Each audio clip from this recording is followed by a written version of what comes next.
Today we're rating AI-generated Magic the Gathering cards. How wild will they be today? Will they Zyber? Will it danger? We're gonna start off with Miscast, which is immediately illegal. Miscast is already a card, so you can't make another card that already exists. So anyway, we can't name it that way. So this is a 5-mana 1/1, which is very unimpressive.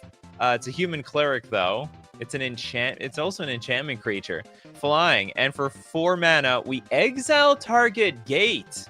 So it's basically like really narrow land destruction of some sort. There's not a whole lot of gates in this world. But the people who it's funny, you know, gates is not exactly a particularly powerful deck or even interaction. So to play this card versus them, it's just absolutely backbreak. It's like, why are you after me? I'm the gate player. Like, I'm trying to play fair around here.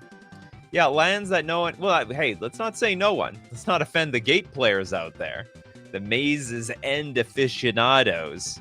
There's more than one Maze's End player out there. Not to mention, they actually added support to gates quite a few times. I think they've reprinted gates twice, which I think can add to, what's it called? Maze's End. Anyway, this card is, I mean, by all means, it's doable in design, but it fails because the name, it cannot be the same name as another card. Most Ravnica draft card? I suppose so.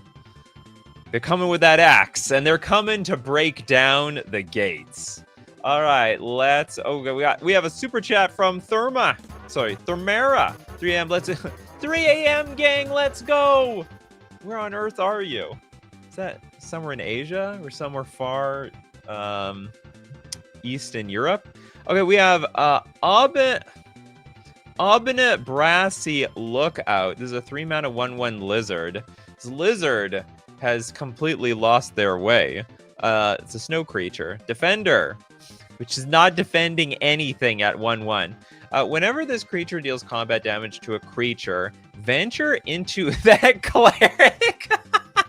We're gonna venture into the cleric, everyone. What are we gonna find? It's funny. You imagine instead of the dungeon, you've got like, I don't know, a cleric cloak and all their pockets. So we're like we venture from the boots all the way to the hoodie.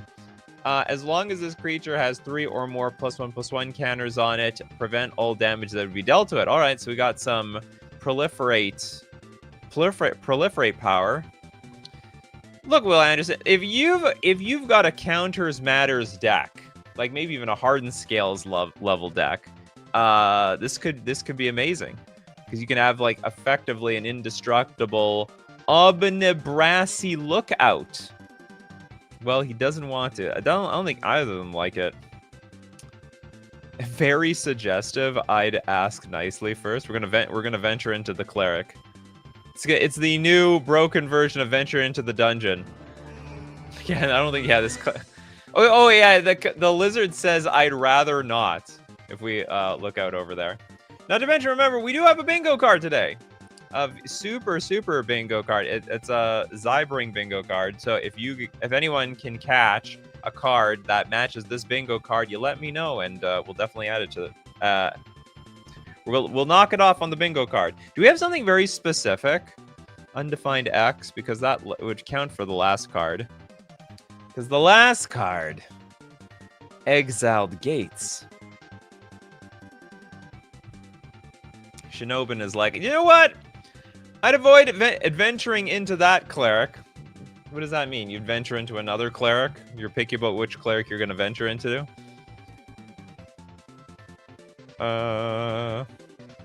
Nice though, can still be exiled. Can still be destroyed. I mean, it's not actually indestructible. It is the weakest form of indestructible, if we're loosely calling something indestructible. Looks like an Adult Swim show. All right. Anyway, you can't venture into the cleric. That doesn't make any sense. I'm gonna disqualify it. Cannot venture into creature type. Okay, we got the Resplendent Elite. This is a 4-mana 3/4 spirit with flying. What is this, Mary Poppins? When this creature enters, return target permanent card's mana value 3 or less from your graveyard to the battlefield. If you can't, you lose the game. Wow! This is high risk, high reward Reanimator. So basic, I tell you what you do. If you play this card, if somebody reaches for the fleshes, it could be all over. It could be all over. It's very interesting. Return target permanent card with mana value 3 from your graveyard. So there needs to be at least one card from the graveyard. If there's nothing in the graveyard, we're screwed. And it does have to be mana value 3 or less. There's got to be at least a fetch land. This card could be super powerful. Yeah, finally, in response, Tormod's Crypt. The fleshes will be reached, and then it's GG. It's game over. One Cling to Dust to end it all. Wait, no, I mean, remember, when this creature return target permanent card. Oh, it's actually target permanent card, so you actually could exile the target in response, and then if somehow it gets countered. This is awful, actually. I mean, you could get super got by Surgical Extraction. It's a good Hive Mind target. You just go Rest in Peace into Hive Mind. Oh, and everybody's creature. No, it doesn't Hive Mind only copy instants and sorceries. I can't remember. I don't think you got it. Bingo, play to lose. Not necessarily. You could play to win here. I think play to lose is only like if you are only playing to lose. You are literally. I mean, this is very good value. It's a 4-mana 3/4 flyer that like brings permanents back from the graveyard. It just so happens if someone interacts with it, I mean, you're dead. You'd be super dead. Yes, you can. This does not combo with Hive Mind. I don't even think it's non-creature because you can't copy artifacts either with Hive Mind. It's literally instants and sorceries. Like, what are you guys on about? I'm gonna look up Hive Mind. It's instant and sorcery. You get copies. This is not Hive Mind. Okay, it's not Hive. You can't Hive Mind this thing. Stop talking about Hive Minding things. Could bring back something with CMC 5. No, this one can't. With mana value 3 or less. 3 or less or nothing. Reward is nowhere near the risk.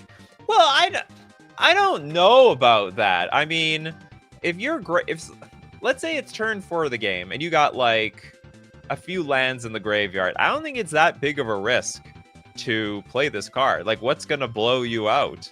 Like, even if you have 3 permanents in the graveyard, what's gonna blow you out? Let's say you are like sort of a self-mill deck. And you mill 10 cards in your graveyard. You literally need your opponent to... Oh, I guess Endurance would blow you out. So against a green deck, where they could play Endurance, which is the elemental that when it enters the battlefield, you put the entire graveyard back into their deck. No, okay, sorry. It still doesn't matter. Because we still have to target one card. It doesn't matter. So, like, yeah, we could still get got by Cling to Dust, Surgical Extraction. We're nailed by a lot of things. They wait for us to target, then they target in response, and then I guess we die. You just have to be very careful how do you play this card. I guess maybe it's a sideboard card. It's very good. 3/4 Flying Spirit with value.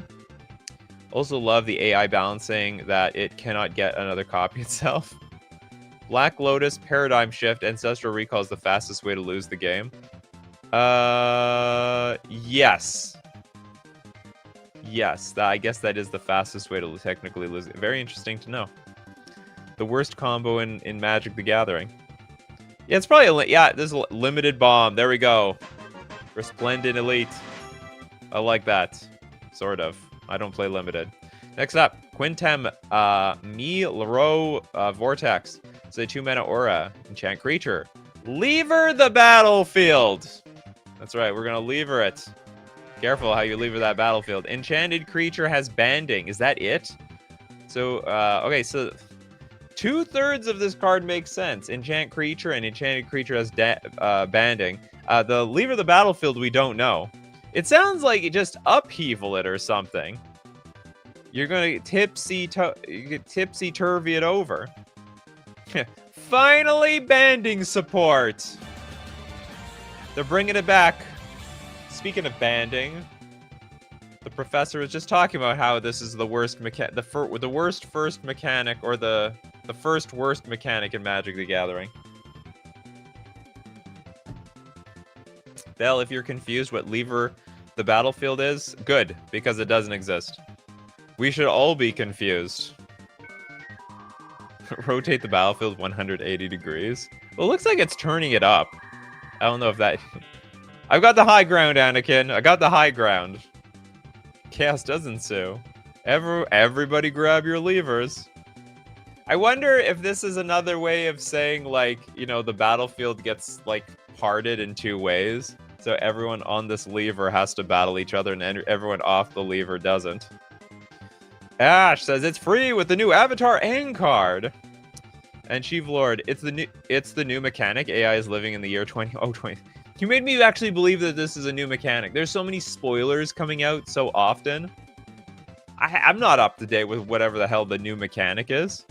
Does it have the flips? Oh, good question. I think it's halfway to a flip. Yeah, how the tables have turned. If you lift up the table so the cards fall off, lever the battlefield, says Maximilian. Okay, I really have nothing to say about this. Well, I don't know what lever the battlefield is, but I know what banding is. We're going to say it works. We're going to say it's doable. Hopefully lever the battlefield is not too broken of a mechanic. Next up, we got Yovik. Yovik Cave Raider. Not even in a cave in the picture. This is clearly a forest. 3 mana, 4/3 avatar. Yovik Cave Raider can't attack unless defending player controls a creature with the same name as the chosen number of creatures you control. What? Can't attack defending player unless the player controls a creature with the same name as the chosen number. You mean like? So hold on. No. You might own 6. I think that's the only creature. So not you control 6. Can't attack unless defending player controls a creature. How many cards are named after a number? I think 6. That's it. Yeah, so 6. I think 6 is the only creature. Is it even a creature? There it is, 6. If they control 6 and I have 6 creatures, all right, we can attack. We can attack. Boys and girls, we're getting in the red zone. My opponent played a 6 damage. Yeah, 99.99% defender. Well, the 7 dwarves. Oh, maybe that too.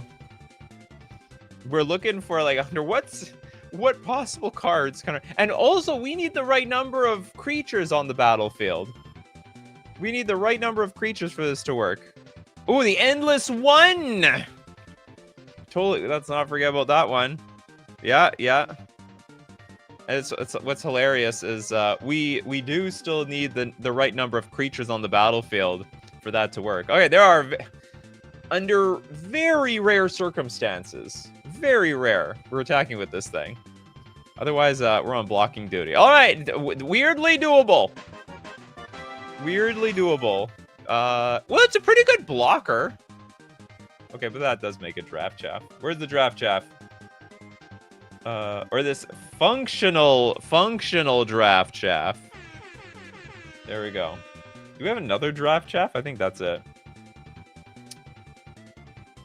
Why is the fleshes have been reached misspelled? It is. It's whatever. We all know what it means. Yeah, doable, but really bad. Really, that is. We've seen bad cards on this show before. That is one of the worst doable cards possible. We got Dragon Snot. That is disgusting. Absolutely disgusting.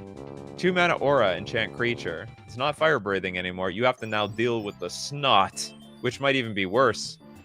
Whenever enchanted creature blocks or becomes blocked by a creature, this aura deals damage equal to its power to target creature that player controls.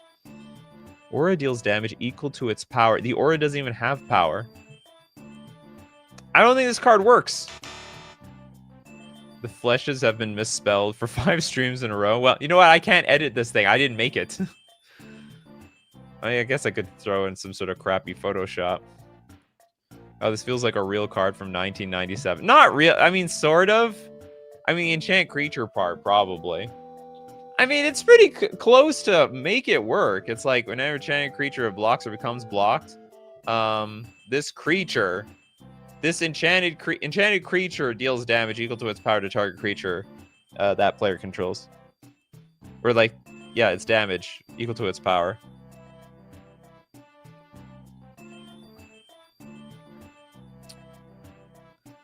No, but like the aura itself doesn't have power. It does work. That's exactly how it would word. That's so stupid. Maybe I don't know my auras. The power of the creature it's blocking. Maybe no. It's the power of this creature of the aura. Wasn't does nothing on the bingo card. That last card could block for 3 mana. You got a 4/3 block roll, boy. If that's how it's worded, it'd be a decent 2 mana aura. The stuff that animates enchantments usually don't touch the auras. Okay, so I'm confused. There's like some people are like, this card works. Some are like, this doesn't work. Does it work or not? It needs to be more specific. Either way, it's not that good of a card. Aura leads to a 2-for-1 disadvantage moments. Well, since when did any of these cards good? Sorry, that's actually not true. It's very hard for the cards to be like good. It's either absolute garbage to the rank or you know, it danger. There's not a whole lot in between here. I mean, it's Dragon Snot. Oh, it works, but just deals 0 damage. Are you sure? Blocks or becomes blocked by a creature. The aura deals damage equal to its power to target creature that player controls. But no, if I understand, like, if you block with this creature, you then deal damage equal to the creature's power to, like, any target. Which is pretty good. That's pretty good. Dissuades people from blocking you. Dissuades also people from attacking into you. Maximilian says, the art is kind of cute. I like the idea of a dragon with a cold.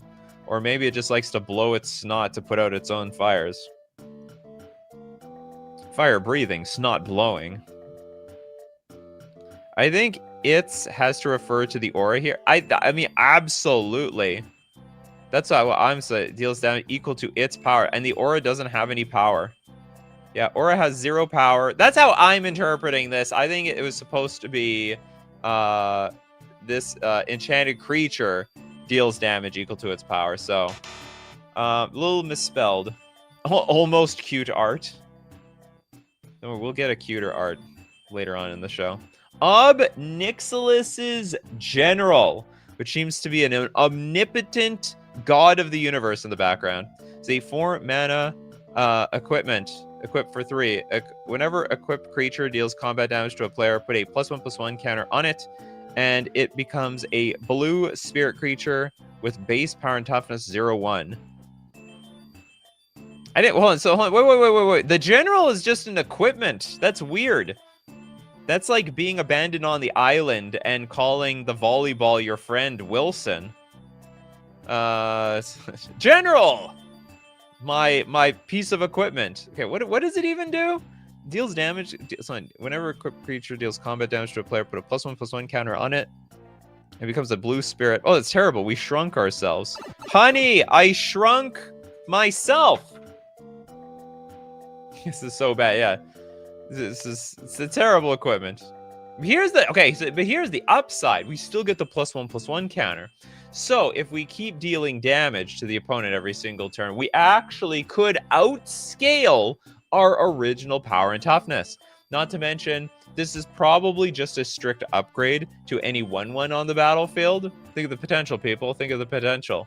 Imagine if you have extra combat steps too. It's gonna compound like crazy. For the opponent.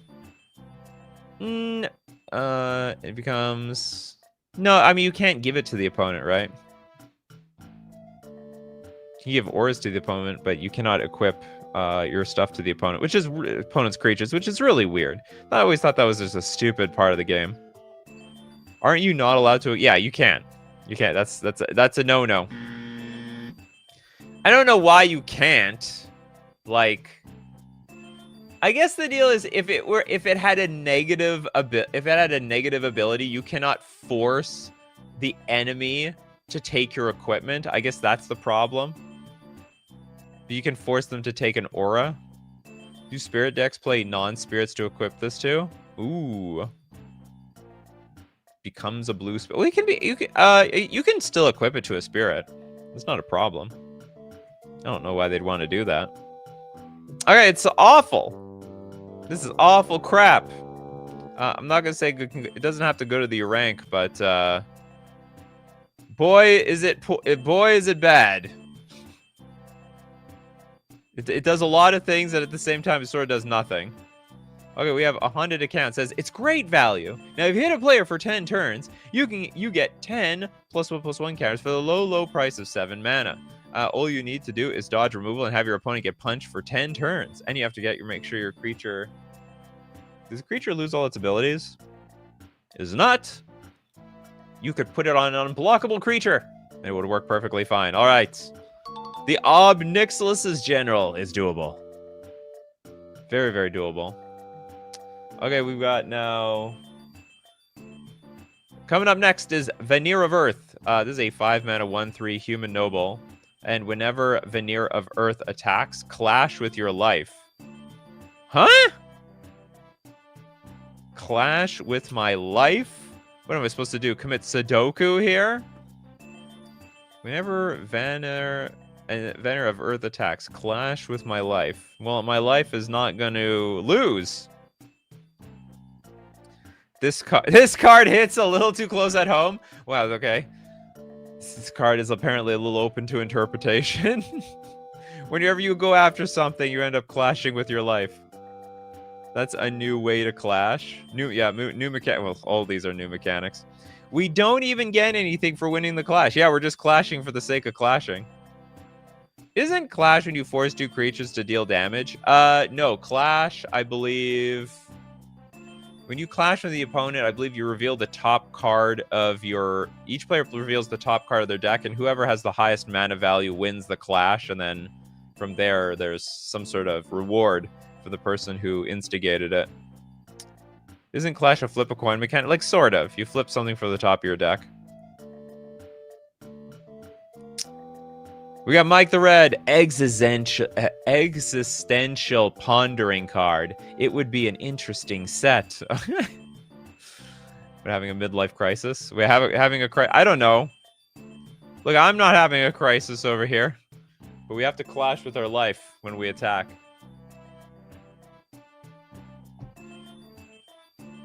So you'd win the clash if the mana value is less than your life total? Oh, you know, I didn't think about that. Yeah, so I guess if you win the clash when the mana value of the card is higher than your life total. There we go. It's the only way I can interpret this. All right, clash. Clash, what do you want? Veneer of Earth. Basically, it's just vanilla. A lot of draft chaff this time. Wait a minute, the show just started. There's plenty of show left later on. Okay, we got Roy the 8th. Looks like Humpty Dumpty, or a descendant of Humpty Dumpty. It's a 2-mana 1/3 egg for servant. Whenever you cast a junk planeswalker spell. Judge! Is this a junk planeswalker spell? Is this thing junk? Okay, whenever you cast a junk planeswalker spell, like, I don't know, what's it called? Name me a junk planeswalker spell, somebody. Give me something. Bad planeswalker deck support. Tybalt, yeah, there we go, Tybalt. So when you cast Tybalt, you gain 1 life for each 3 mana more to cast this spell. And for 3 mana, each player may put all non-token permanent cards from among them into your hand? May put all non-token permanent cards from where? So basically, I just take a bunch of their... I somehow commandeering their stuff. Andre says, this card is nonsense. Now this is a cute... Oh, you like the Humpty Dumpty. You know what? Okay, we're gonna give it to you. We're gonna give it to you. The Humpty Dumpty art. Some people have a soft spot for eggs. Or hard. Show them your junk. No, don't do that. You're gonna go to jail. It's even a May. It's even each player. Humpty Dumpty meets the Pringles logo. You're asking a lot of questions where they are coming from. All right, this is just a bunch of clap poo. I do like the idea of a junk planeswalker spell, like they're in different tiers. Not all planeswalkers are equal. Some are good, And some are junk. And some are jank. Next up, we've got Living Fick Ox Skeleton. This is a 3-mana 2/1 human artificer mercenary. Whenever Living Fick Ox Skeleton becomes the target of a spell or ability for the first time, this foo, I pity the foo. This way, add Toxic lands or discard a card at random. Damn. AI didn't know how to end that one. You have a little bit of writer's block at the end over there. Yeah, fick this card. It can fick off.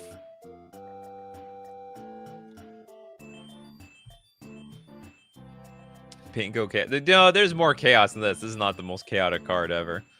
At least the first half actually made sense. Toxic the Hedgehog. I won't even give it you know what? You could say it gave up halfway. This is not the most halfway of halfway cards, but do we have? Is that even on the bingo card?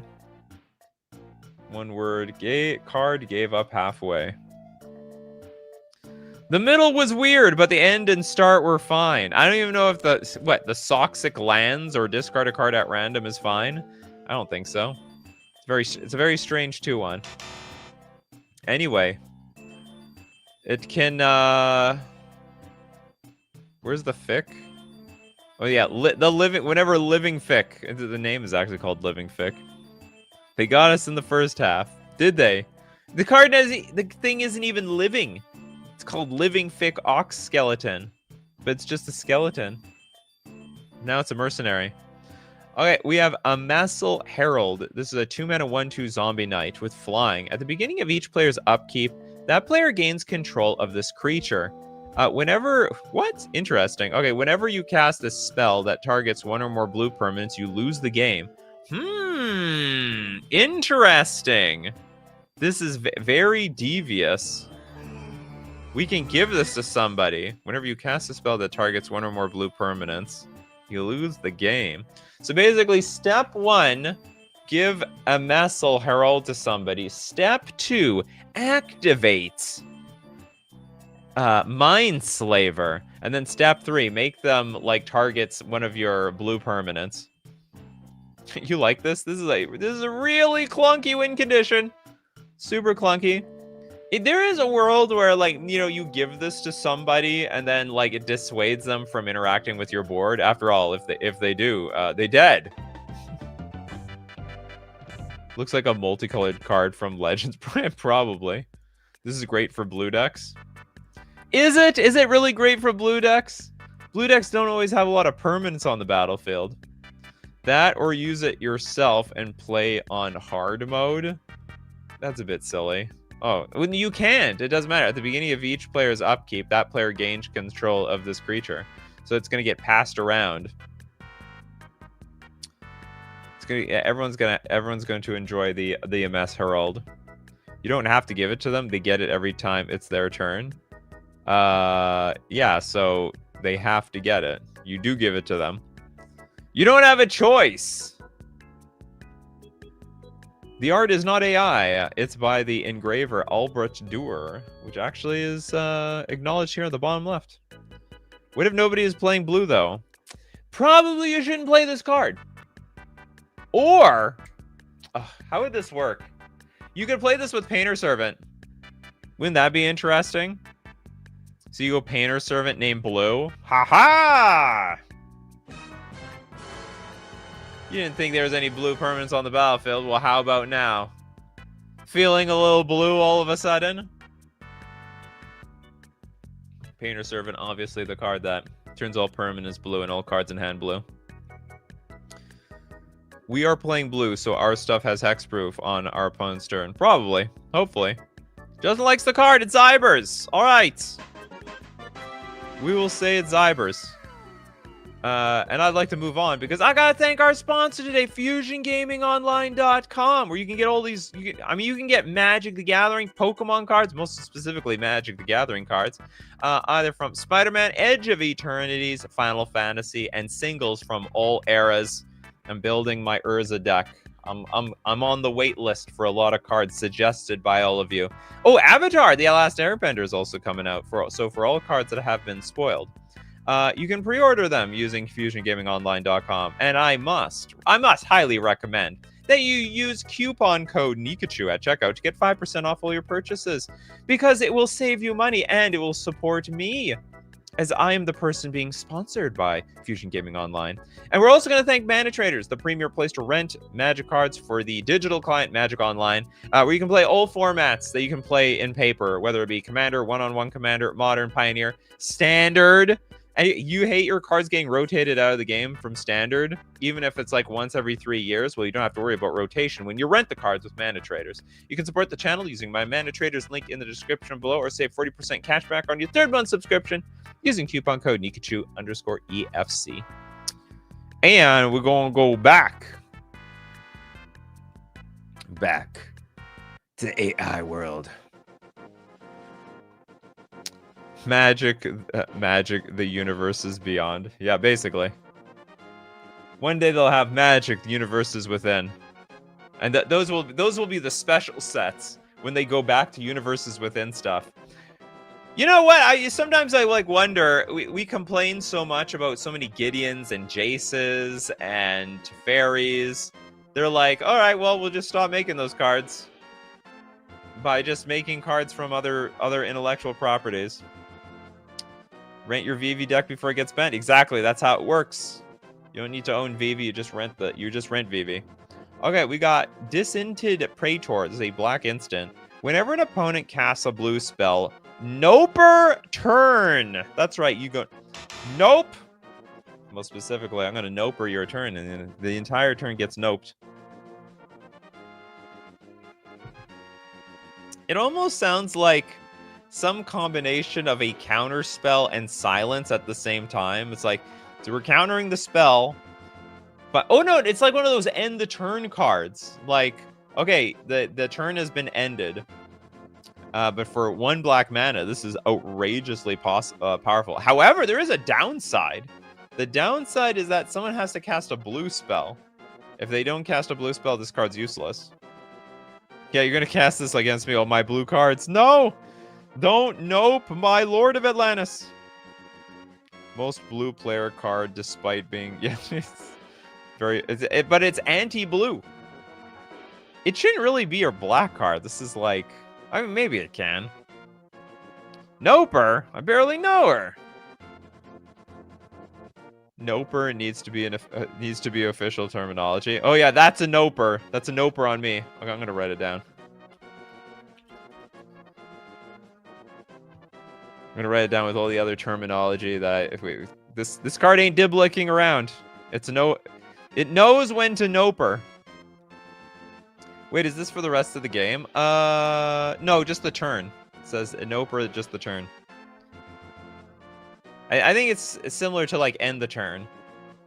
Imagining the card saying end the turn until end of turn. That would not that actually wouldn't make sense, because then people can do things at end of turn. Or I guess they can't. No, yeah, you end the turn until end of turn. Then it'll be the next turn. Red hated blue more, right? Yeah, red and green. Effect lasts forever. It's an instant? No, whenever an opponent casts a blue spell, no per turn. Oh! It's not when. Oh, you just cast this at any time. Oh, it's broken. You can't no per every turn. It's crazy. That's crazy. To completely lock me out on turn 1. Just main deck that versus everything. AI on a blue hating kick today. Oh, yeah, it's absolute big time. That's the bang of magic right there. That's the bang of magic. All right. It danger. I would say that one it danger. Does it mean that your opponent can't cancel your turn 2? I don't know. Play to lose? No, you're not playing to lose. You're playing your opponent can lose. This is a huge play to win card. It's a lot of nopes. You're going to get nope for the rest of the game. Okay, next up, we got Sea and Avenger. The Sea and Avenger is a 6-mana 3/3 golem with morph of a red. Whenever you cast a Hreen or Bost permanent spell, you may draw a card. If you do, discard a card. Seems It's just a super clunker. It's literally 6 mana for a 3/3 alternate. Well, okay. So we can pay 4 mana for a 3/3 because we can morph it for 3 and then pay a red to unmorph it. That's about it. It's pretty doable. Then if we play Hreen or Bost permanent spell, we can draw a card. We don't even get to draw the whole card. We're looting. Wow. We go through all this work to get this stupid thing face up, and we can't even draw a whole card off of this? This is an oof card. It was created by the Crapton. Almost said boast. Oh, almost. Not quite. Oh, yeah, that's interesting. So, like, there's a few cards with boast. So, we more specifically know the support. Who is Bost? Who knows? Who cares?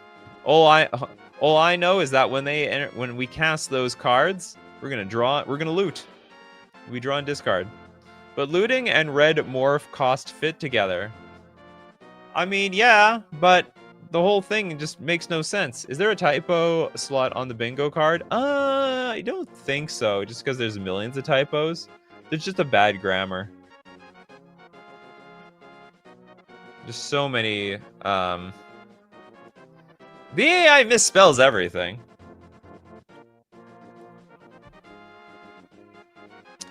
We have a theory from Mike the Red. It meant to say green or blue permanent. Oh, we have no idea what it meant to say. Maybe? Green is close. Bost is not very close to blue. A haunted account says a gray ogre that you can turn into a hill giant. and it has Hreen and Bost synergy. Watch out for my Bost synergy. Fireburn says this looks like a kink device. Okay. I'm not gonna judge anyone, but I'm going to defer to your expertise on that one, Fireburn. Finally, support for the Hreen tribal. We don't even know if Hreen is a creature type or some other sort of ability. Like a Bost. Great for the Hreen deck. Okay, it's doable. There's nothing illegal about this card. Oh, Perforos. Perforos's automatons. This is a 3-mana equipment. Not so autonomous, apparently. Equip for 2. Equipped creature gets +4/+4 and has trample. Whenever equipped creature attacks, choose 1. Target player draws a card. Create a 1/1 red goblin creature token. Destroy all lands you control.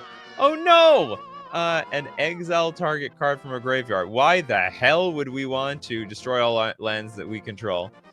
It's like target player draws a card. Okay. Create a 1/1 red goblin creature token. Okay. Exile target card from a graveyard. Okay.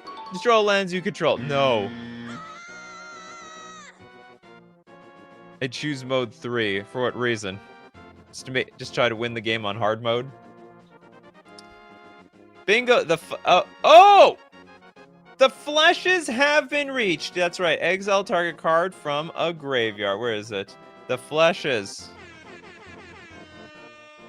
They've been reached. All right. Let's not forget the fleshes have been reached. Everyone's on it too.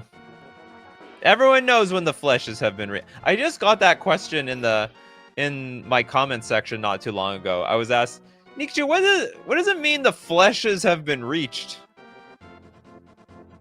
If you don't know, you don't know. You have to watch all the videos. Some people have. It's part of the combo for the cheese stands alone. Well, I mean, you have more work to do. You still have to get rid of this equipment and the creature that's attacking, right? Who reached the fleshes? Whatever creature attacked with this thing. I think the cheese stands alone still doesn't play this card. It's so hard to make work.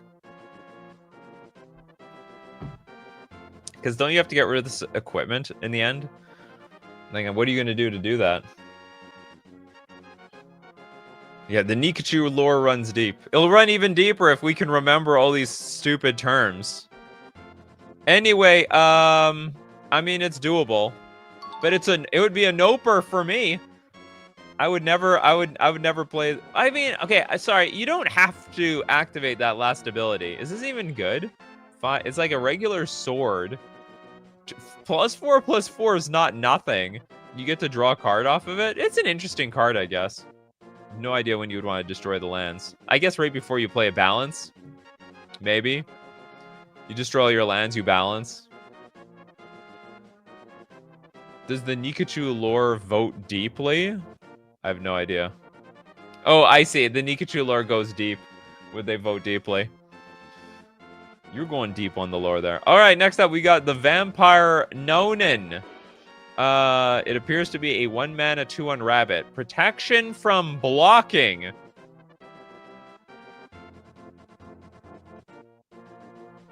I'm guessing that means it's unblockable. Like I've never, we've never really thought about it like that, Yeah, it has to be unblockable. Darth or Death Voter refers to a card that said votes for Death Goblin. Oh yeah, I forgot about that one. Gets no damage when blocked. Protection from block. Oh, maybe that's a better interpretation. Like you block it. I don't know. Anyway, it also has Doxad. So we're gonna dox our Vampire Nonin. Sack a creature. Untap this creature. But yeah, it can definitely block. It has protection from blocking. Protection from blocking. It feels like it just can't be blocked. I guess it can't be targeted by creatures that are blocking it. Either it can't be blocked, or when it's blocked, like damage is not dealt to it. Is this really that cute? It looks too real to me. Seems like a Monty Python reference somehow. Oh yeah, the tiny rabbit going to war. Retreat from the holy. What is it? The Holy Grail. Retreat. We can't beat this rabbit. Yeah, so I mean, this is a little open for. I'm guessing. We need a judge for this one. If something has protection from blocking, does that mean the creature has the ability to block at all, or not? This is a combo piece. Not sure about printing this one. How is this? Sack a creature, untap this creature. If you can combo off with this, you deserve it. Summon the Holy Hand Grenade. Too cheap for the upsides. It's not indestructible. I mean, you can just bolt this thing, and then, you're gonna have a funeral for it. It's not True Name Nemesis. The second ability, I feel the combo potential, but don't know how. I don't. So, like, okay, first you would... In my opinion, if it's a 3-card combo, there's no way that's unfair. So you let's say you have an infinite creature engine where you have infinite creatures in play, but then all you can do is sacrifice them to untap this. What that means is you need like a third aspect on the battlefield, either a card or something that makes use of this card untapping, which I just don't see, unless it's even more cards. Protection from X never limits the permanent's ability to participate except as a target for things it has protection from. Anyway, I think I like this card. I think it's doable. We just need a little bit of clarification what the hell protection from blocking means. But if I were to take a wild guess, I would think it's you can block the creature, but it won't deal damage upon being blocked.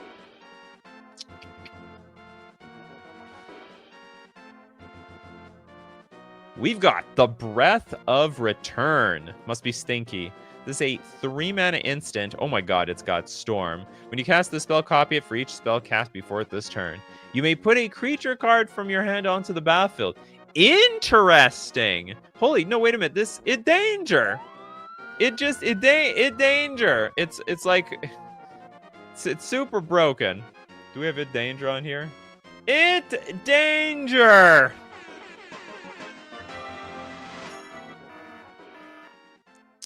Yeah, very, very. It's instant speed too.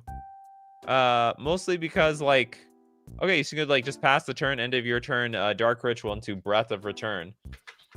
It lets you put 2 creatures on the battlefield, if not more, because your opponent probably played something. Yeah, Storm is super danger. I don't know how many cards you have in your hand. 4 Emrakuls. 4 different Emrakuls. Can't put the same Emrakul on the battlefield. Like a 3-mana Galta or 3-mana anything. It's not like Show and Tell. Like Show and Tell, sorcery speed. Each person puts something on the battlefield. This is just a one-sided thing. I mean, probably the safest thing you put in play is just Atraxa, so that you can get a bunch of cards off of it. Or Atraxa and Emrakul. Storm counts all spells, including your opponent's. Your opponent actually counts for Storm. You may not have always felt it, because when someone's storming off, you just don't cast anything. Need the creatures in your hand, bet 3 mana. Yeah, I mean, like, that's how a normal Show and Tell deck works. You know, if you got the creatures, you dig for the Show and Tell. If you got the Show and Tell, you dig for the creatures, basically. Even without the Storm, this is good. Yes. Yeah, I do think so. Like, a one-sided Show and Tell is super powerful.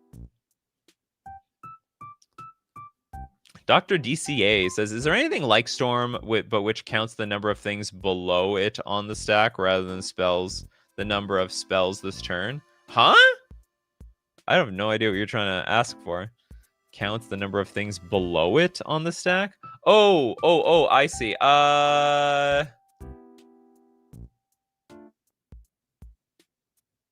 Sounds like Storm, to be honest. That's Storm. So like you spells are played, then you cast the Storm card, it triggers Storm, then it copies it for everything below it on the stack, and then anything put on the stack after that doesn't count. Yeah, we just you literally just described Storm itself.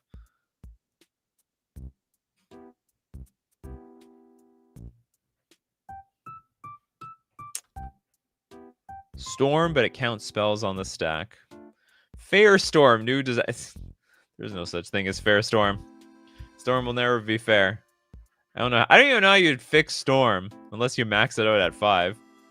The counter spell that counters all on the stack is kind of like that. Yeah, the Fluster Storm.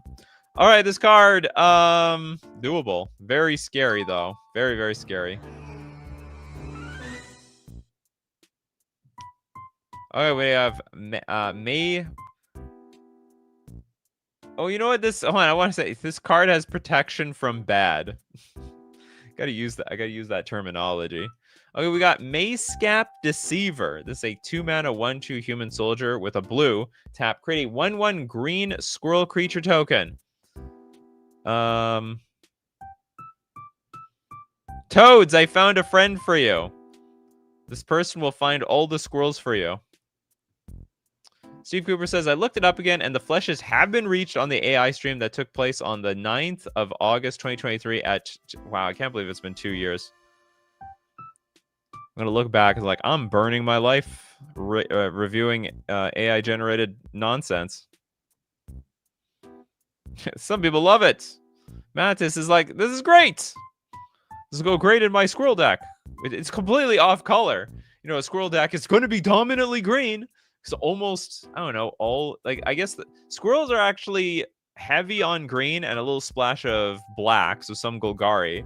And then we're like just adding 2 completely arbitrary colors to put, push it further. This art looks like something from a bad BBC show. It's possible. A canceled BBC show. Look at that reference. It's like... Let's go back. Flickr.com photos, Greylock, something. The new Teamer Squirrel meta. Make ourselves infinite squirrels. All right, doable. Very doable. Next we have Wira. I don't know how to pronounce this. Wira Serate. It's a 5-mana 3/3 spirit. It's legendary, though, so you can make this your commander. And for 8 mana, creatures you control get +2/+0 and gain all creature types until end of turn. That is interesting. Oh, we have flavor text. The shadow was best. Have trying to outer someone. I am the old. Arna Kanurad, Sky Knight. I am the old too. I agree. Can you even play green cards with this as a commander? Absolutely, yeah. It's a Selesnya commander. Have trying. You're a changeling, Harry. This card. Okay, hold on. Yeah, changeling maxing. I'm just creatures you control get +2/+0 and gain all creature types until end of turn. So, like, would that work with Coat of Arms? Yeah, I think it would work with Coat of Arms. Bingo votes for Sprout and gives +2/+0, and that ability probably votes for everything, right? Why is this voting for Sprout? Trying to out someone. I'm the old. It's a spirit. Creatures of control. I don't know why I would vote for Sprout. Not gonna lie, seems like Cloud Poo. Oh yeah? This looks looks like the Crapton. Wasn't the Crapton like a skeleton looking person? I can't remember. I thought it was like a skeleton pirate of some sort. The Crapton returns. This even is a typical changeling effect, but on instants and sorceries. I'm the old words to live by. I don't know how useful it is. That's a lot of mana for a small payoff. Well, it's an anthem. If you have infinite mana, it's infinite damage. Do not underestimate infinite damage through infinite mana. All right, it's very doable. Very doable. We're gonna start we're starting something. We're all the old. Zulamar of Temporal Punch. This is a 3 mana artifact. Tap, flip a coin. If you win the flip, choose a creature you control. Then that creature enters the battlefield with Twitchers of the Game. Sounds like some sort of effect. Okay, pay 1, tap. Sacrifice Zulamar of Temporal Punch. Destroy target creature that dealt damage to you this turn. That's fascinating. That's a second ability is good. As the flip, well, it's flipping a coin. It doesn't flip creatures or anything. The creature enters the battlefield with Twitchers of the Game. The card twitches. Twitches cannon. The creature becomes a streamer. Yeah, it becomes a Twitch player. Twitch plays MTG. This sounds like some plane chase stuff. Twitch chat enters the game. The new ring bearer-like mechanic. We've seen a lot worse. Well, the first ability is a little dubious. The second ability is quite interesting. Sack it. Destroy target creature that dealt damage to you this turn. Should dissuade anyone from attacking you. Is Twitchers of the Game a card name? No, I doubt it. So basically just add new creature type, streamer to it. Oh god, the Twitch Universes Beyond is coming. Just out of curiosity, how many of you are on Twitch? Like, you're here, which sort of implies to me that you might not be there. Like, you know, you're YouTubers. You like you like YouTubes. Although I have no emojis, or very few emojis to offer you all. What is a Twitch? It's a streaming platform. Twitchers of the Game is like a new keyword. I used to go to Twitch all the time, which implies you don't anymore. Do you stream on Twitch? Nope, not anymore. I used to... True story. This show used to be on Twitch, and it did so bad. Like 15 people showed up, and like way more people showed up on YouTube, so I just went all in on YouTube. Also, back in the day, Twitch didn't give me anything, and I was so frustrated with them. I was like, screw you, Twitch. You do nothing for me. Why am I even streaming to you?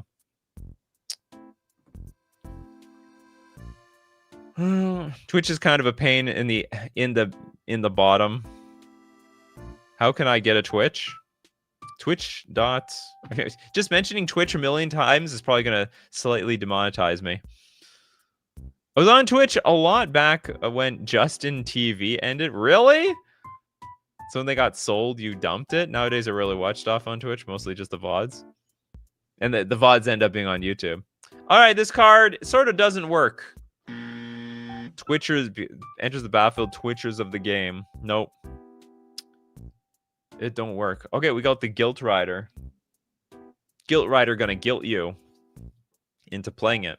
2 mana, 1/2 with prowess and with flying. Now, if you control a creature with power 4 or greater, this creature loses the game in addition to their other types. That's terrible.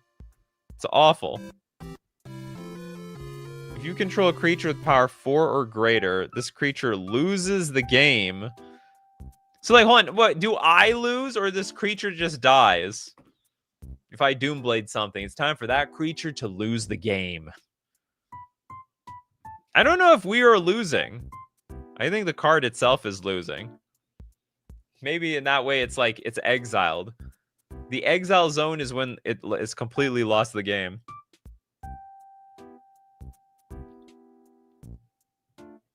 Well, that's one way to balance prowess, says Kirk. They lose the game. This creature loses. Yeah, the creature. I think the creature is losing. She's gonna get wrecked. First, make this creature a player, then make them lose the game. If that creature has game creature, it'll lose it as well as the other game. Oh, that's right. So if it becomes like a game creature, or it gets loses the game. It sounds like the game loses the game in addition to its other type. So the game sounds like a creature type. Okay, this actually works. It's terrible though. It doesn't literally lose it doesn't lose the game. It just loses the creature type called the game. Game sounds like an artifact subtype. Christmas loves the art. Braka says, we had something similar once. There was a dragon or something that died and then lost the game in the graveyard or something like that. Well, this one's not going to lose the game. It looks like the game ends up being an ability. Or sorry, it ends up being a type. When they add the game as a subtype in the board games universes beyond, it could happen. Imagine we have like, I don't know, a what's a game or movies based on a game? Jumanji? Is that what Jumanji? Is it Jumanji? I can't remember. Jumanji. That's what it is. Gonna get some Jumanji. Can I get some pictures? Oh, they even had a Jumanji. Was it a complete remake? What do we got here? Jumanji, featuring The Rock and a bunch of other people.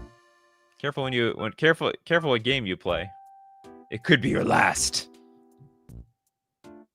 Street Fighter, the movie, the game, into again, the movie. I can't type today. Don't worry, none of us need to type. None of us are good at it. AC with a massive super chat, almost an illegal super chat. Stop by on break. Love the show. Can't wait to see it tomorrow.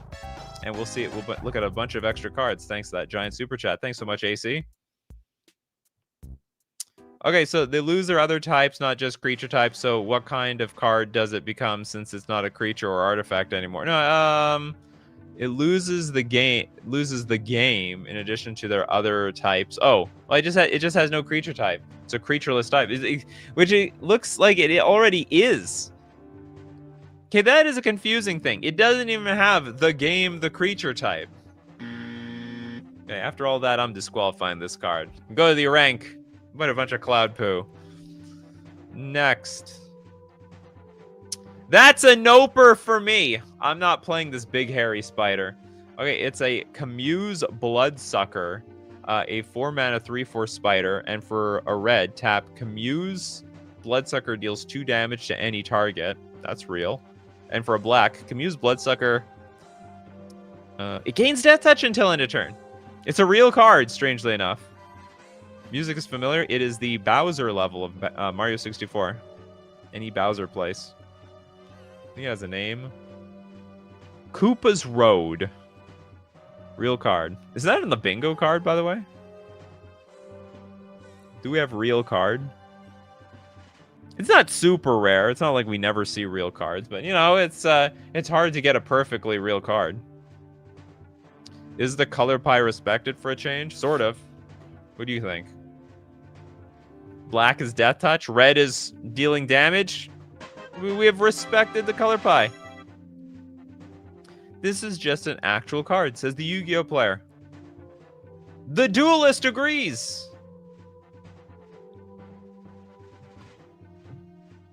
Oh wow, this is a real card. Even if even fits the color pie. Yeah, it's 10 out of 10 actually passes off as a real card.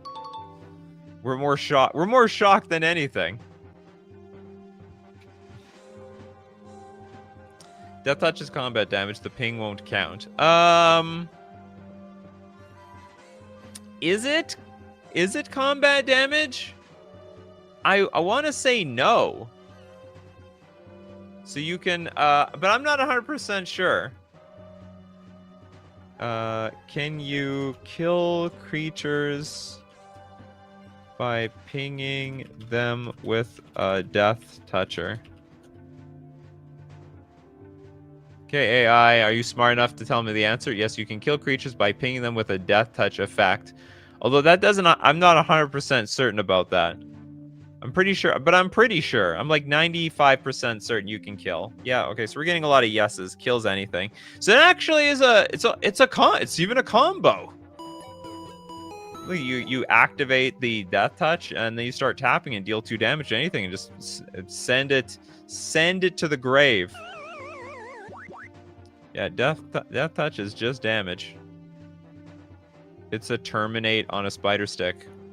It's gonna terminate you. Everything you're afraid of spiders, it's locked in right here. Don't be messing with this one. You had to squish it when it was tiny. All right, we're gonna start looking at the super chats, starting with Therma, 3 a.m. I can only imagine it's 10 a.m. now. Or I guess, no, it's 4 a.m. technically. Okay, Malakir Skyblade, a 4-mana 4/3 human warrior. Trample and haste. When Malakir Skyblade dies, create X 1/1 white spirit creature tokens with flying, where X is the number of non-human creatures you control. This might be another real card. This also has trend. So when it dies, create X 1/1 white spirit creature tokens with flying, where X is the number of non-human creatures. Fascinating. So you actually want to send this thing to its death. If it dies, it's all the better to you. But you need like more creatures on the battlefield. We need reinforcements. We need additional pylons, and we need these pylons not to be humans. Is this a banger for you? I would never play this card. It's a human warrior, I guess. Winota 2? Winota the sequel. This is not quite Winota. Winota triggered like on ETB. But Winota did care about non-humans. I get it. Did we move into the sneak peek feed? No. These are not real cards. The Goblins deck, get a friend? You're going to put the... yeah, I guess you could put this in a Goblin deck. It's pretty free to attack with this thing. It's not like they're going to block. If they block, well, feel the wrath of my spirits. It's funny, it turns into millions of spirits, not one. Winota Light. This is Winota the sequel. And we all know how sequels work. They don't. They're pretty bad in all things considered.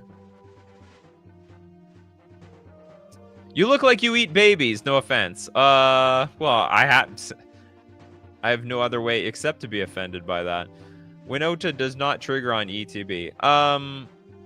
Well, neither does this. This is a dies effect. Although Winota is not like a dies effect either. Excellent. Excellent real card. All right. Congratulations, AI. You actually made another real card. Some people might play you in Goblin decks even. All right. We have 1 million super chats coming from here. Ryan Scheel.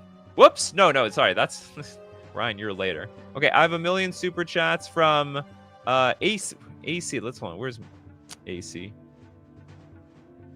Let's acknowledge the millions of super chats. AC! Okay. Starting with number 1. The Lightning Spirit. Looks like a little... it is a dragon. There's like a little bit of a dragon in the background. 8 mana, 7/7. This feels like something from Kamigawa. Kamigawa had all these super expensive dragons in that set. Battalion. Whenever this creature and at least 2 other creatures attack, this creature can attack this turn as though it didn't have Defender. Does that work, chat? Does that, like, because we can't even attack with it in the first place. No, it doesn't. It doesn't work. It doesn't work. It's like, it's a good try. Because the problem is this creature is never going to... The Battalion only triggers once it's attacked. But if this thing has Defender... Wait, it doesn't matter. It doesn't even have Defender, though. Yeah, Peter's like, does it have Defender? Just attack with it. Yeah. It's almost like one of those... It's like those animals that think they are... Those gigantic animals. They're afraid of, like, a stick. When they are way more powerful than the stick. It's just reminding you. Well, it's useless. If let's say someone enchanted the creature to give it Defender, you still can't even attack with it. It doesn't matter. Yeah, the effect is 100% redundant. Does nothing. In case I lose it? No. It won't matter. I believe it don't work is on the bingo card. Oh. This does nothing. Chaos, no name, undefined, play to lose, Death Goblin, voter. How does something become a Death Goblin? I still don't remember. No, we don't have the doesn't work. And we can't say that. Hold on, does this Battalion do nothing? Whenever this creature and at least 2 other creatures attack, this creature can attack as this turn. Okay, we actually can put this does nothing. Because the ability literally, it's a lot of words, and in the end, absolutely does nothing. Yeah, that's right, Mappius. We're in agreement. All right. Outside of that is a doable 8 mana 7/7. The next super chat from AC is a 7 mana 3/3 called the March of the Dragon. Another dragon. Was there like a dragon thing not long ago? I feel like we're looking at a lot of dragons now. But it's a mountain wizard. It's almost like the Wizard of Oz, trying to fool everybody to believing that there's something much bigger than they are. Whenever this creature attacks, you may pay 1, and then if you do, this creature deals 23 damage to target opponent or planeswalker. Ooh. For a singular 1 mana, I can blast summon for 23 damage. It's not bad. Well, it's a bit powerful, but you know what it costs you? It costs you 7 mana. It's only a 3/3, and you have to wait a turn before you attack with it. A mountain in a wizard hat should be an unset. Oh yeah, can we tap this for red mana? It's a mountain. I can't tell. It is fetchable. Oh my god! It's fetchable! It danger! It danger! You just fetch at end of turn, and then you have the mana to pay, to deal through 23 damage to something. Holy crap! That escalated quickly. Yeah, it's completely fetchable. We can fetch a mountain around here. We swoosed around and find out!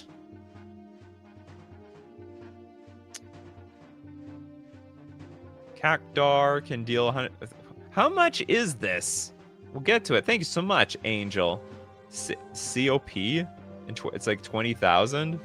COP 20... Colombian pesos. Oh, I like it. Thank you very much for the Colombian pesos. Take a look at another extra card with those Colombian pesos. I love the Colombians. Shout out to everybody in Colombia. The tale of why mountain can't be a creature type. It's a very short tail. It won't last for very long. It's yellow, so I don't know actually. You know, the colors are all effed up when it comes to these foreign currencies. Anyway, okay, the March of the Dragons, broken. Nope. That one can go to the O rank. That one needs to get burned. That's a big noper. Okay, Mind Bar Ward Primordial. This is a this is the third of the super chats. 4 mana for a 3/3 angel flying. Whenever a source deals damage to Mind Bar Ward Primordial, that source's controller loses the game. Oh, fascinating. Okay, so whenever a source deals damage to Mind Bar, that source's control. So basically, don't touch this thing. This is like incredibly toxic for everybody. Biblically accurate MTG card. Is that Mind Bar Ward Primordial? Don't bolt the angel. Oh yeah, it's an angel. Yeah, don't try blocking it. Don't deal damage to it whenever a source deals damage. And also make sure. So I guess one way you could win is try to get the opponent to control some sort of artifact or enchantment that deals damage every upkeep to all creatures. Doesn't die to Doomplay whenever a source deals damage to Mind Bar. No. Oh yeah, you're right. It doesn't die to Doomblade. It's black. UFOs are angels, by the way.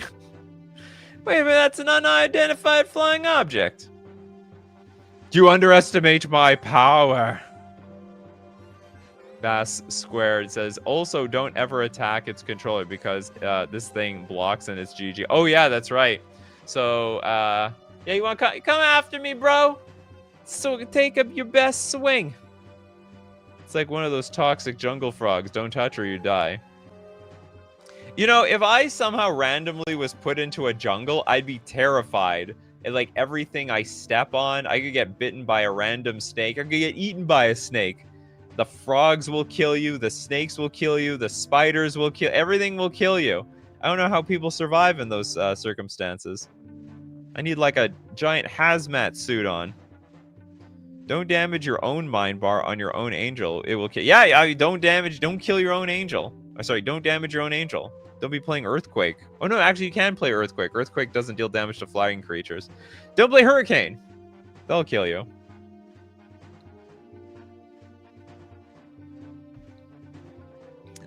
Christmas makes the comment, this is actually the sort of effect I'd expect of a Black Angel. Good job, AI. The AI has like so many like maximum punishment effects today. Like you do this, you do this, you lose. You just lose. So don't cross the line. It's like, oh, it'll deal 20 damage to you. No. You will just lose your entire life. Okay, I think this is very doable.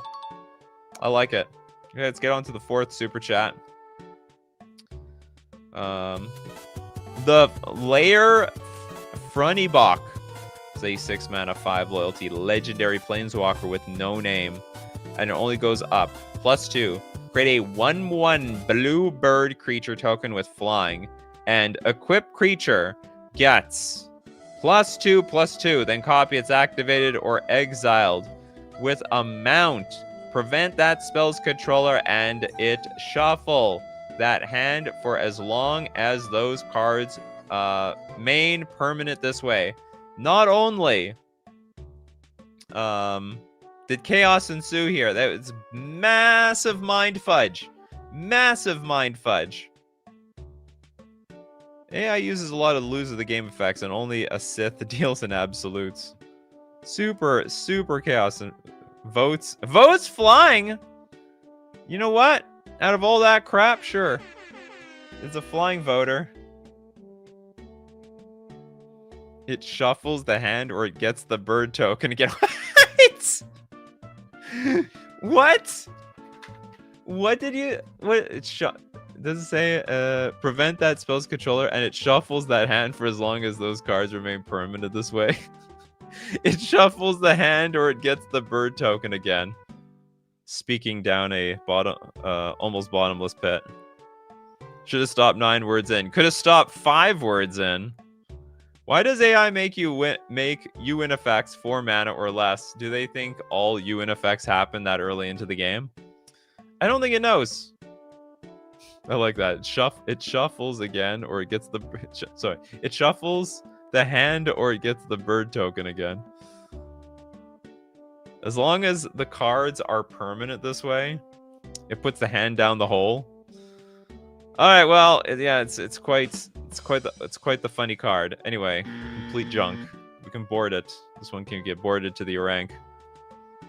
We got the Escape Lork. Wait, there's another super chat. 4 mana for a 3/2 alien zombie rogue. How many alien cards are there? There's gotta be maybe there's a few. I just don't pay attention to alien cards. Oh, was there Chaos Ensues on the bingo card? Before we go, oh, it's supposed to be the free space. It's not so free all the time. Vigilance tap. You may choose not to. So what? Can I untap it? Crew 3. I can crew my creature. Aliens are only from Infinity, I think. Choose not to tap. You tap your Escape Lork. Are you sure about that? Are you sure? You sure you want to do that? I'll let you take it back. I like how that effect could be. It's massively up for interpretation. Well, we already did the gave up halfway part of the bingo card. Counter. I don't want to. I don't wanna. Do you pay the 1? Noper.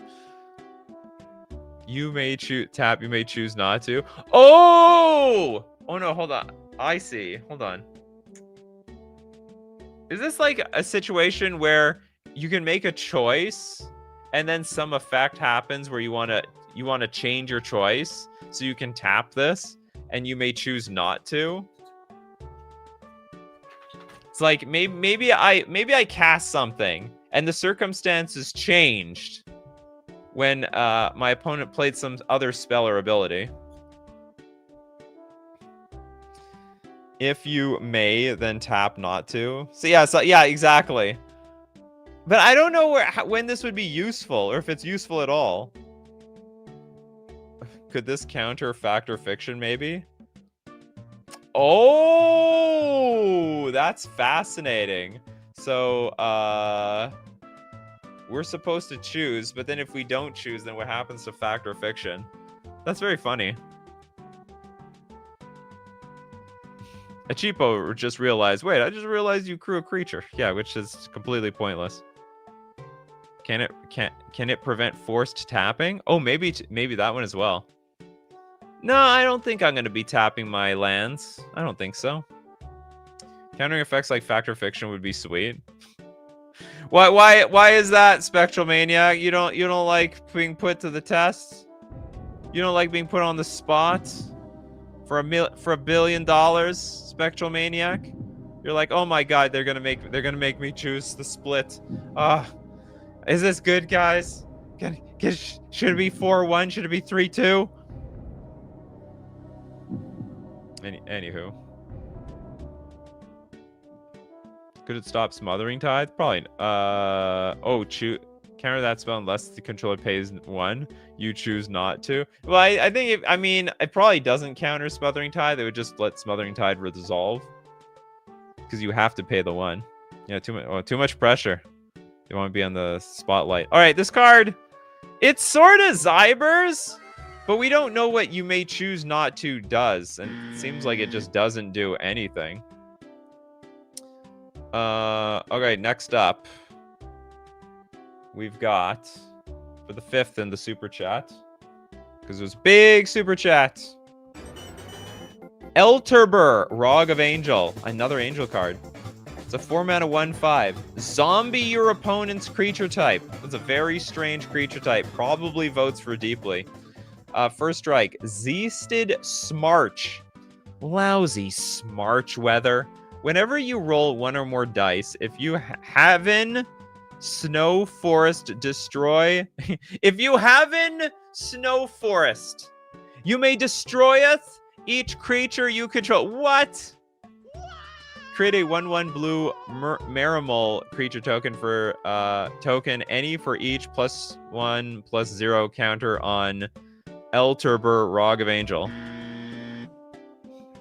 Get it out of here. Winter Fox card. More of a Death Goblin voter. I already snow forested. Sounds like oldest English. It sounded like slightly oldest English.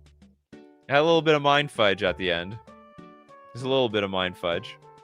What the hell is that creature type? Look, it's your opponents. You know, I mean, if Urza's can be a card type, I don't see why anything else can't be a card or creature type.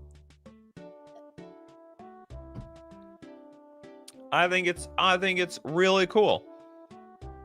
Not. All right, getting to our 6th of the big dono. The Aurelia Bone Brawner is a 5-mana 3/2 core soldier with survival. Is survival a real mechanic? That sounds like a real mechanic. But I mean, I like it sounds like a niche mechanic from some set. It's real? Oh, I gotta look this up. Survival mechanic MTG. What does it do? What does it do? Survival mechanic is a triggered ability that activates at the beginning of your 2nd main phase of a creature with this ability is tapped. Ah, so if it survived. Okay. Ask AI if it's real. You know the problem? Oh, well, I can't ask this AI. Problem with asking... I think like Google Gemini is pretty good at a lot of things. It's really bad when it comes to Magic the Gathering. It misses and mixes stuff up all the time. So it's like horribly unreliable. Okay, so it's got survival. At the beginning of your 2nd main phase. Oh, it did it right! If a permanent left the battlefield under your control this turn, you can pay a white. If you do, gain control of target creature an opponent controls and create a 0/1 colorless Eldrazi spawn creature token with sack this token, add a colorless. This just does everything. You like this one, Namesake? You think it's pretty strong? I think it's 5 mana. I would never play this card. A Duck says, LLMs are not generally great at giving true advice, just the oft-repeated advice it's trained on. It's got some good stuff. The problem is some stuff is open to interpretation, you could say. You could say the stuff that is super open to interpretation has a lot of mixed messaging. And obviously, the LLMs, they don't understand this game. They have no idea like how this game works. Leon says, Google AI summary lied about where a restaurant was. It gave me a restaurant in a different country. Yeah, I didn't say it was foolproof. I didn't say it was foolproof. Hey, they give links, okay? Gemini gives links to verify the information. You could have used the link. You didn't do your research. You have to double check it to make sure it's actually telling the truth. No hot tub yet. I don't own one.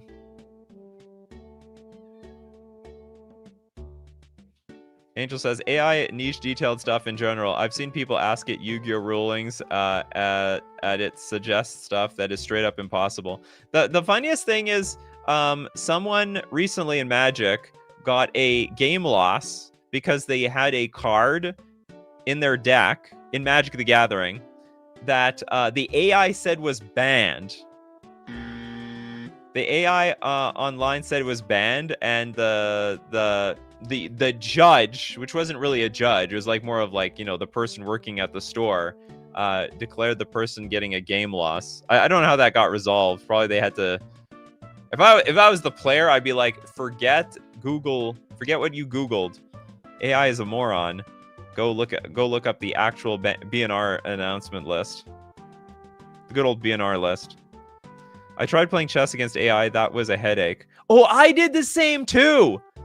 I did the same thing. What ended up happening, because I'm a chess master, and so it was playing perfect theory up to a point, and then it started making random moves, and then it started making illegal moves, and I had to remind the AI, hey, that was an illegal move. And they're like, you're right. That move is impossible. Okay, I'll play this instead. And I'm like, that's an illegal move too. And they're like, you're right. I'll make this move instead. That's illegal too. And then I asked, can you actually play chess? And then the AI admitted, ha ha ha, no, I actually can't play chess. I'm only a large language model, and I can just do my best to mimic other games. So yeah, the AI was cheat. Well, I mean, the AI wasn't even cheating very good.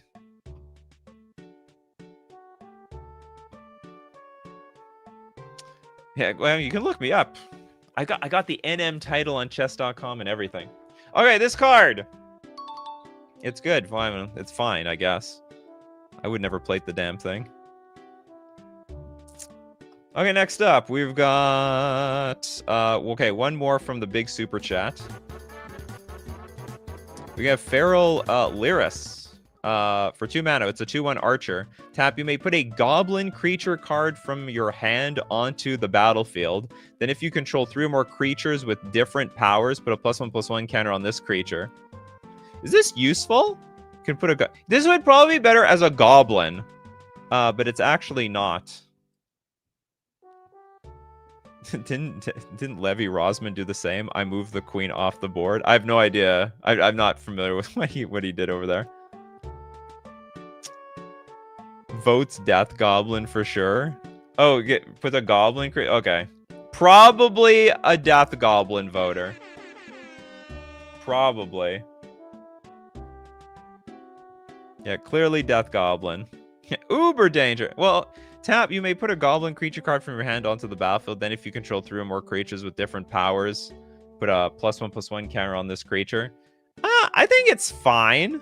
I think it's a very niche... I mean, obviously it could, like, put a Muxus in play, but it would put a Muxus into play by turn 3.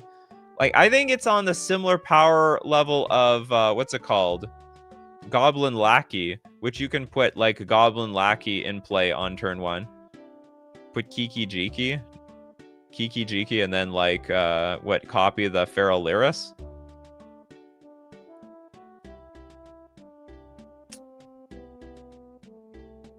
Goblin Wizard Retrain. Anyway, I think this is a fascinating card. It's good. Hey, Brett, welcome. What is a Kiki? Kiki Jiki? Kiki Jiki is it's a creature that has haste, and it can it puts a copy of a creature into play. It has haste, you tap it to put a copy of a creature, a non-legendary creature, in play. Leon says, have you ever done a show about opponent's choice / bluffing cards? I don't know what you would mean by that, or what kind of cards. You mean like Fact or Fiction level of cards? I do not think I've had a show like that. The show's running a little bit long, Derek. We're probably only going to get squeezed 2 out of those. I hope you don't mind. Vexing Devil? Oh, yeah, choice cards. We might have done a show like that, but I'm not sure. If not, you know what? We could do that.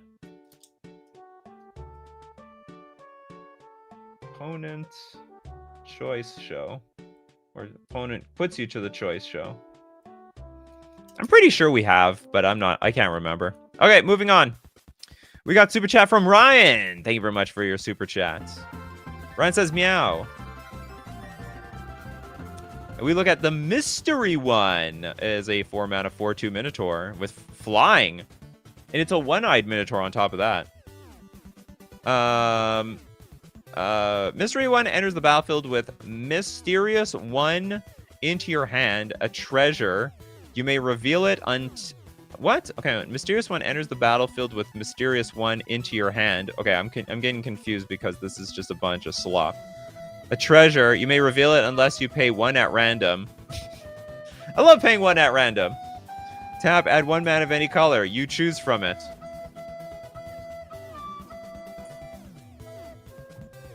Well, I will choose a color, and it will be random. This is chaos. This is chaos if we've ever seen one. Okay, it's not even a creature. It's an enchantment. It's not even a creature type. Will come into play as just an enchantment. Pay 1 at random. I'm going to roll the dice to see if we're going to pay 1. If it's even, I pay. If it's odd, I don't. I choose blue if I get to choose anything at all. Absolute madness. The card text fits the name. The mysterious one. The mysterious one. Are we gonna pay that one or not? If only fate will decide. Matchsticks the Gathering, the great equalizer, the only way to make some cards fire. I choose not to pay. Hold on, you may reveal it unless you pay one at random. And then if I don't pay the one, I have to reveal something. Yeah, it's not even a creature. It's a Minotaur enchantment. What a bunch of cloud poo. Okay. Next, we got from Angel, which we've converted this, 20,000 Colombian pesos is equal to $5 US. Got done with work early, enough to barely catch the stream. Welcome.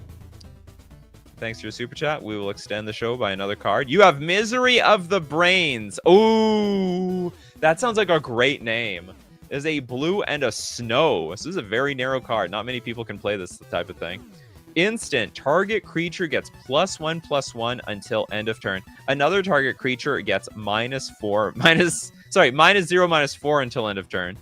This is not what I was hoping for.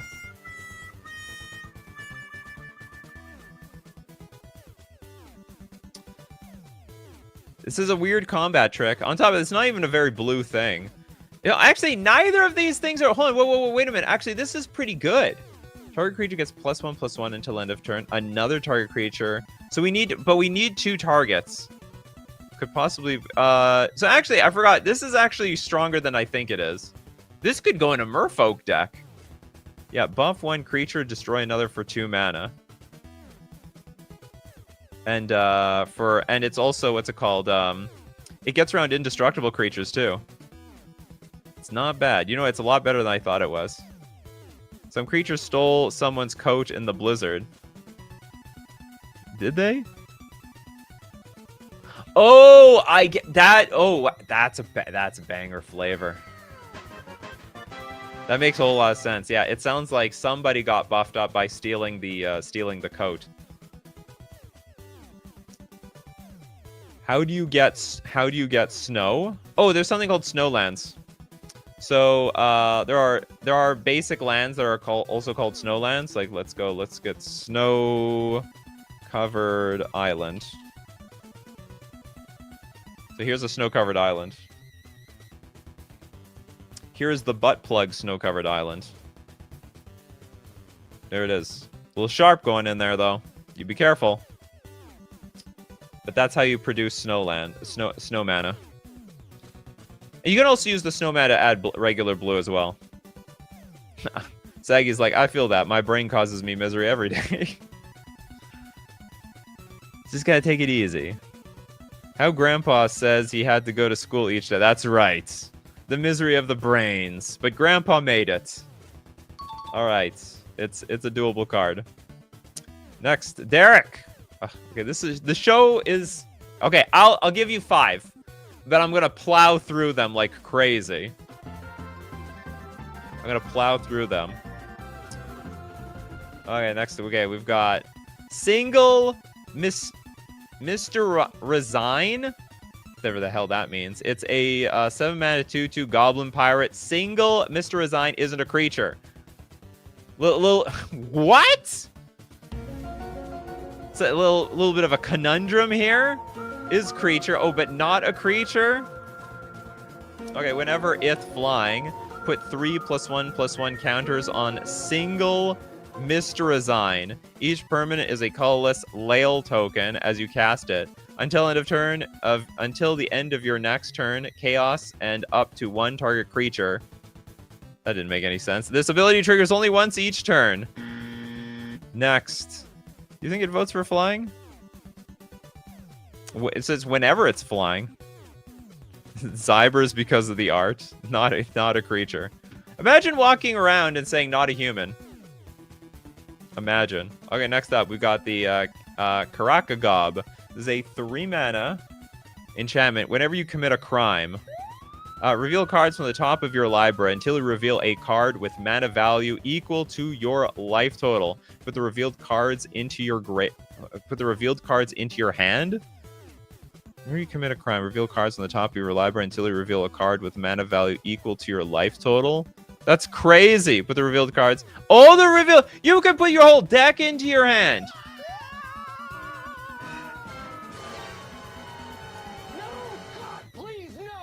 Reveal cards on the top of your life. Like, if we have like 40 life, if we have 20 life, we don't have anything that costs 20 mana. We're gonna get the entire deck for 3 mana. It's an enchantment. What is crime? Whenever you target somebody with something. So when you target somebody with anything, you've committed a crime. This card could become a problem. People be doing crimes to win in Magic. Draw your deck. Let's go. Let's go. Draw your deck. This card is a crime. I imagine. All right, 2 broken.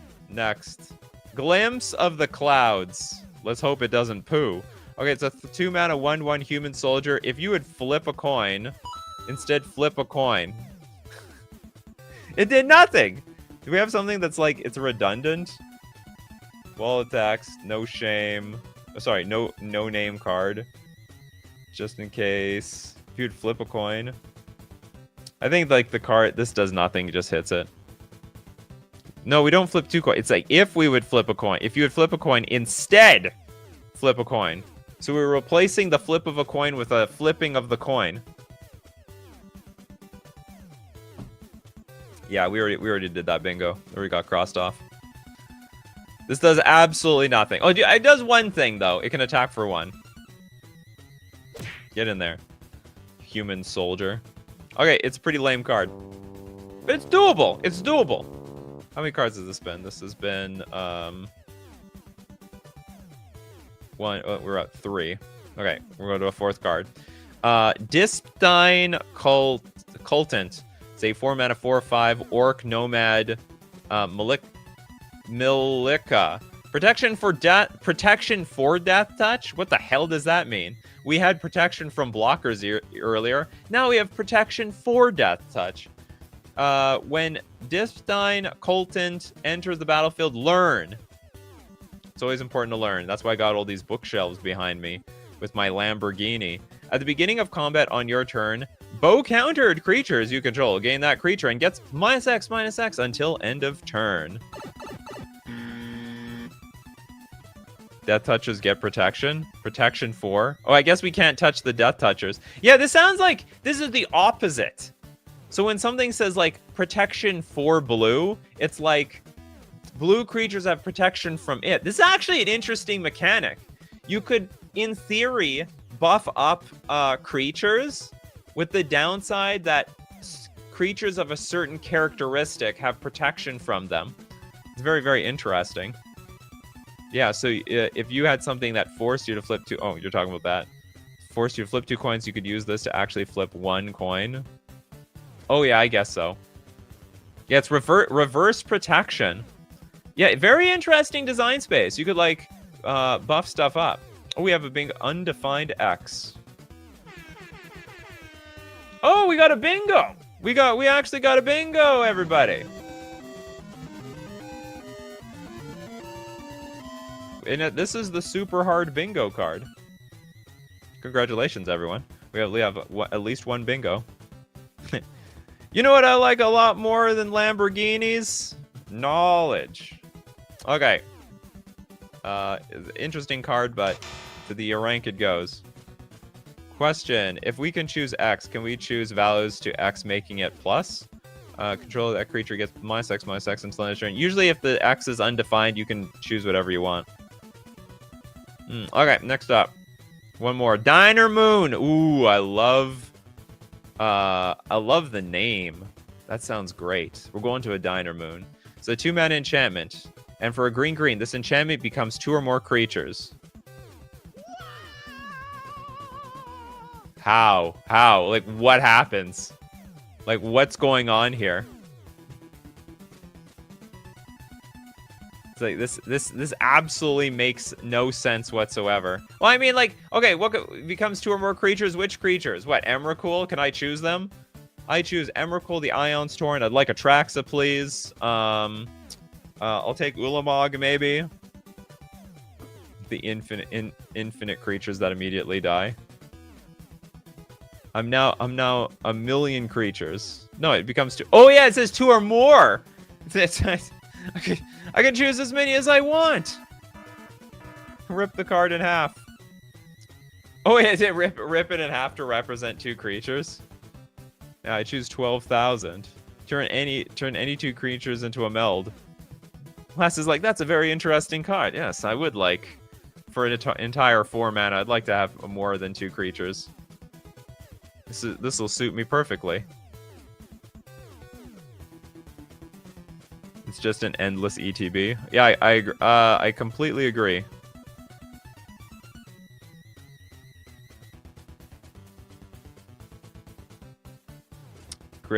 Bingo, great art, bad card. Oh, well, I mean, we don't, the card is not necessarily bad.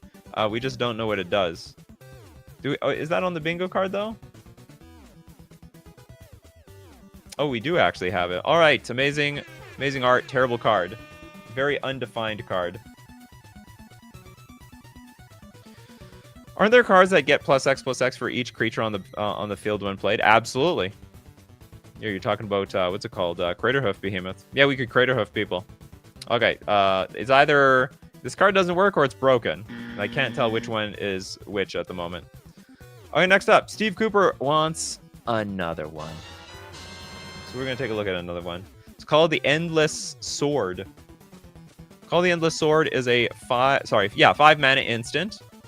Very interesting card design. Target opponent gains control of target permanent. That creature's controller reveals cards on the top of their library until they reveal a non-land card. And then what? They reveal cards until... Does the order of the cards change? Or do we just... Okay, so there's a lot of questions. We've got a lot of questions to ask here. Many questions needs to be asked. First off, who said I'm sending them a creature? That's the first question. Second question, what happens to all the revealed cards? Oh yeah, this is definitely a look at. We're just looking at the cards. Is that on the bingo card? We've got to look at it. Yeah, we're just revealing the cards. And I guess we just put them back afterwards. Yeah, you just spy on their deck. Big time spying. Juta Stray. Yeah, I think we're just putting them back. Usually they say, like, shuffle them up and put them on the bottom of your library, or put them in the graveyard, or put them into your hand. In this case, we're just revealing them, and then that's it. We reveal them, and then to the garbage, back they go. Or steal, but reveal your own deck. Target opponent gains control. No, I don't think we can steal their stuff, because we are not an opponent. We are a player. Only our opponents are our opponents. Need a Patrick soundbite for a look at it. Is that what Patrick said? Look at it, SpongeBob, look. I'm actually not super familiar with SpongeBob. I tried to watch the cartoon. I just couldn't get into it. I was like 3 episodes deep. It was like okay. It was okay. I'm like, maybe I'm too old for this. I just wanted to learn the memes. I just wanted to learn the memes, damn it. Now I'll never know. Big deck knowledge. That's right. All right, this sort of doable. Sort of. Not super clean templating, but whatever. All right, next up, we've got Compliments of Orion. Heard the show is going on too long. I guess it can be a little bit longer, can't it be, Ryan? The Kalamai Brothers. That's a unique name. I don't think the AI has ever referred to like a band of people or a family of people. It's a 2-mana creature with no creature type. Who knows what their creature type is? They could be dead for all we know. It's a 2/1 flyer with lifelink. Whenever this creature attacks, conjure a duplicate of your hand without paying its mana cost. This is definitely an arena card. This is an alchemy card, if anything, 100%. You duplicate your hand without paying its mana cost. Also, that sounds crazy. Then we got, for 2 mana, tap, exile up to 1 target card from your graveyard. The fleshes have been reached!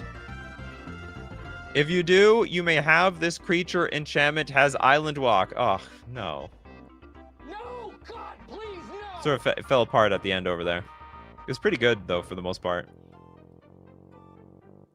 Yeah, it just got done. That actually should be a clause on here, like an arena card. You know, whenever something has to be conjured or you put something in your deck or something. Ladies and gentlemen, we didn't get there. I don't think we got there at all. Flying and Island Walk, just make it unblockable. I think the two most dangerous are like Flying and Menace. That makes it very difficult to block. We were reaching the fleshes all day. Kolamai is a real place in India and a jewelry brand, according to Google. Steve Cooper looking up if any of this AI nonsense, any of these AI nonsense names actually make any sense, have any real world bearing. Votes for Deeply from Exiling from the Graveyard? Absolutely. Do we have Deeply? Oh, it's a Deeply voter! Not only that, we nailed 2 parts of the bingo card. Got 2 lines. We just didn't get another card that named other AI cards.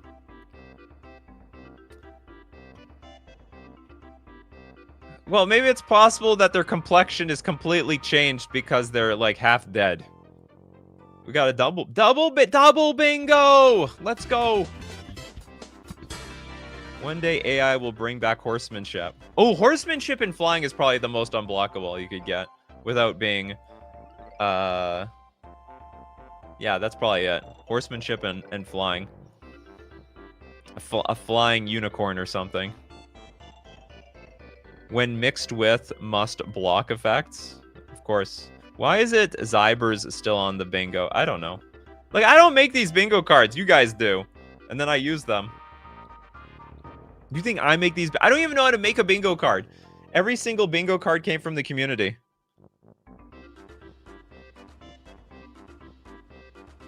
Conjure your hand is busted, by the way. Oh, yeah, absolutely.